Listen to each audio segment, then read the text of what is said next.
One of the things that parents first try to teach their children is gratitude. And so you'll often hear parents say things like, remember to say thank you. Another way to teach that gratitude is to teach children how to share, because we know that one of the signs of our gratitude is our willingness to also be generous. I remember when I was a kid and we would have supper, and once in a great while we would have Brussels sprouts sitting on the plate.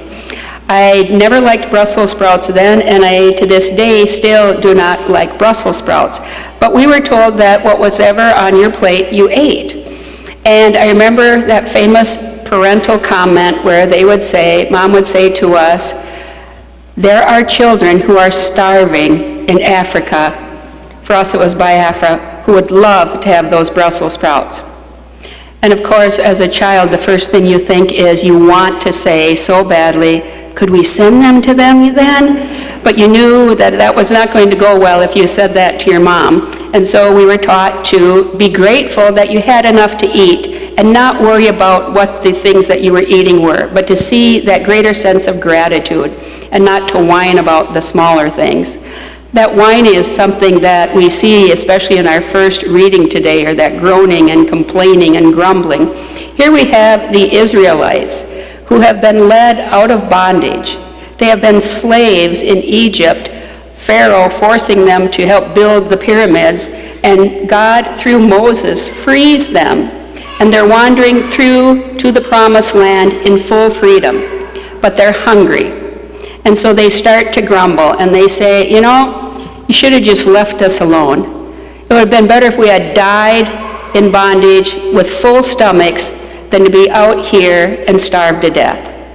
And so forgetting to see the big picture, they should be grateful for the fact that God has led them into freedom, that God has removed that bondage, that slavery. And instead, they're forgetting about the large blessing, and they're focused on the small day-to-day of we're hungry.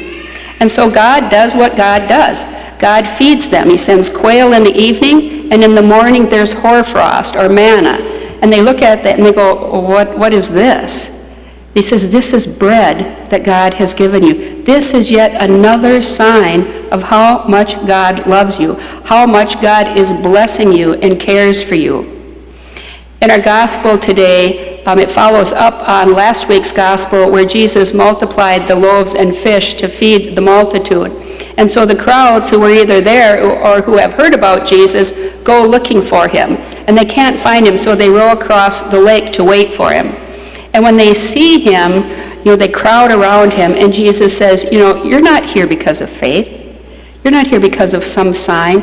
You're here because I fed you. You're not here because of the big blessing, the big picture. You're here because I took care of that small need that you had. And he said, it's better to focus on the fact that I am the bread. And they say, well, then give us a sign. What can we do to worship God? And he says, believe in me. You have me right in front of you. Don't be looking for the insignificant things when the biggest blessing is right here before you. Fortunately, I've had some instances in my life where I'm reminded of that. And I remember my grandpa's talking about growing up or being trying to raise a family during the Depression. And they told some tough stories. The work wasn't always available, and they sometimes didn't know where their next meal was coming from. But they always said, we learned a lot. We learned ingenuity. We learned that it is possible to get by with less.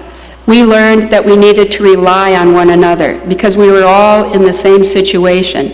And so we knew we needed to rely not only on our family and friends, but on our neighbors as well.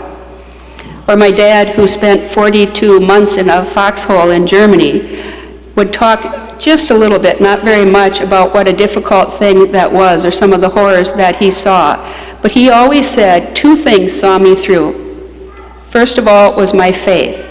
I knew that whether or not I went home, that my life was in God's hands.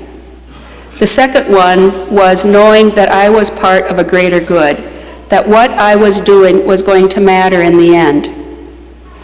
And I think, too, of a book that we were asked to read when I was in college, Man's Search for Meaning by Viktor Frankl, who was a survivor of the Nazi Holocaust. And he said, when everything is taken away from you, when you have no freedom, no clothing, no home, no food, the one thing you still have is your attitude. You can still look at life as blessing and to see the gift that God has given you, even in the midst where there seems there's no gift to be found.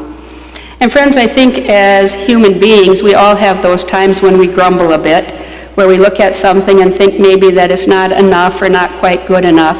And yet we're reminded that even though we might start there, that's not our resting place. We should never stop there, but we should always hear that call from God reminding us of what a blessed people we are, reminding us, as he reminded those Israelites, that our lives are in God's hands, that he is always looking for ways to remind us of his presence, that he never loses sight of us.